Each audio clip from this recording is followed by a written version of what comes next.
నమస్తే, welcome to తిరుగుబాటు. ప్రస్తుతం మనతో పాటున్నారు తెలంగాణ ఉద్యమ రథసారథి ప్రొఫెసర్ రాజనీతిజ్ఞుడు హరగోపాల్ సార్ గారు ఉన్నారు. సార్ నమస్తే. నమస్కారం సార్. ఏపీ విషయానికి వస్తే ఏపీలో వారాహి డిక్లరేషన్లో భాగంగా పవన్ కళ్యాణ్ కొన్ని సంచలన కామెంట్ చేశారు. ఆంధ్రప్రదేశ్ డిప్యూటీ ముఖ్యమంత్రి హోదాలో ఆయన ఏమన్నారంటే, వాట్ ఈజ్ సనాతన ధర్మ, సనాతన ధర్మం అంటే ఏమిటి అనే వ్యాఖ్యలు చేశారు. గతంలో ఆయన జనసేన పార్టీ అధ్యక్షుడిగా ఉన్నప్పుడు ఎన్నికల ప్రచారంలో ఏంటంటే చెగువేరా సిద్ధాంతం అన్నారు, అంబేద్కర్ సిద్ధాంతం అన్నారు, నక్సలిజం సిద్ధాంతం అన్నారు, కమ్యూనిజం సిద్ధాంతం అన్నారు. ఇప్పుడు కట్ చేస్తే కొత్తగా సనాతన ధర్మం గురించి ఆయన మాట్లాడుతున్నారు.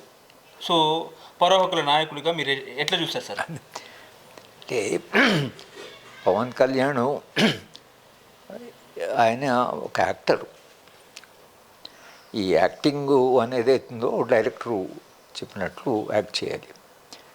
తానే ఇష్టం వచ్చి కూడా యాక్ట్ చేయడానికి ఉండదు అట్లా. ఇప్పుడు ఆయన డైరెక్టర్ ఎవరు అనేదే ప్రశ్న. ఆయన చెప్తుంది ఆయన. ఇప్పుడు మీరు చెప్పిన దాంట్లో ప్రకారం ఆయన ఈ డిప్యూటీ చీఫ్ మినిస్టర్ కాకముందు ఆయన మాట్లాడదు. ఆయన సనాతన ధర్మాన్ని ఎన్నడూ చెప్పలే. ఎన్నికలకు కూడా నాకు తెలిసినంతవరకు ఎక్కడ ఉపన్యాసంలో కూడా ఆయన సనాతన ధర్మాన్ని గురించి ఆయన ప్రశ్నించలేదు. భారతీయ జనతా పార్టీలో ఆయన కాస్త దగ్గర వెళ్ళినప్పుడు, ఆంధ్ర రాజకీయాల్లో ఆయన అలయన్సు భారతీయ జనతా పార్టీతో పెట్టుకున్నప్పుడు, సో ఆయన ఆ రాజకీయాల్లో సరే అప్పుడు అవసరంగా వాళ్ళు అలయన్స్ పెట్టుకున్నారు అనుకుందాం.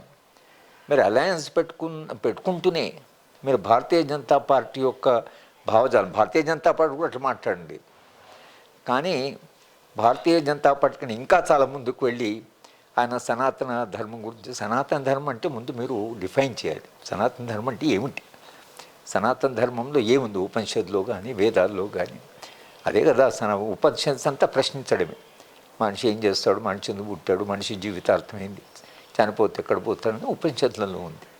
కొన్ని ఫండమెంటల్ క్వశ్చన్స్ ఉన్నాయి. అయితే వేదాంత అనేది ఒక ఫిలాసఫీ, కానీ సనాతన ధర్మం అంటే ఏమిటి అసలు అది ముందు డిఫైన్ చేయాలి కదా.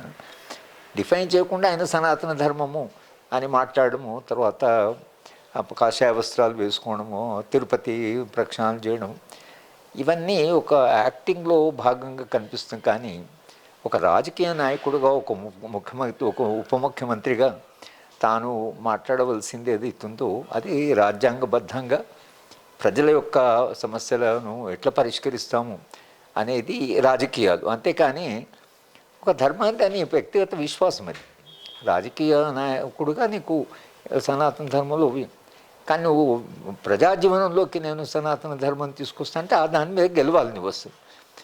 కనుక ఎందుకు అసలు ఆయన పవన్ కళ్యాణ్ మార్పు ఏదైతుందో ఆ మార్పు మనము ఊహించని రీతిగా మార్పు ఆయనలో వచ్చింది. కానీ ఇప్పటికైనా ఆయన సనాతన ధర్మాన్ని గురించి ప్రజలతో మాట్లాడుతాం, కానీ ఆయన ఉపన్యాసాలు ఇస్తున్నప్పుడు కానీ సనాతన ధర్మం అంటే ఏమిటో నా దృష్టిలో సనాతన ధర్మం అంటే ఇది. ఇప్పుడు సర్వేపల్లి రాధాకృష్ణను రాశాడు పుస్తకాల్లో, హిందూ వ్యూ ఆఫ్ లైఫ్ అనే ఐడియలిస్ట్ వ్యూ. సనాతన ధర్మం అంటే ఏమిటో ఆయన దాంట్లో రాశాడు. అది ఒక ఫిలసాఫికల్, ఒక తాత్వికంగా ఆయన రాశాడు.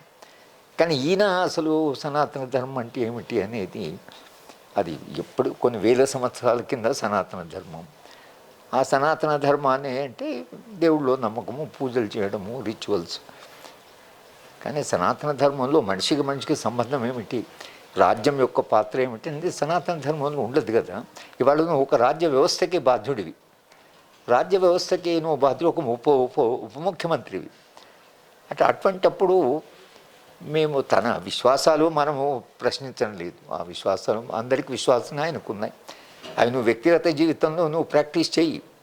కానీ నీ రాజకీయాలని, నీ విశ్వాసాలని కలగల్పం ఏదైతుందో అది నా దృష్టిలో బహుశా ఆయన కొత్త రాజకీయాలకి ఆయన రాజకీయ నాయకుడు కాదు. మొన్నటిదాకా సినిమాలో ఉన్నాడు, రాజకీయాలు కొత్తగా వచ్చాడు.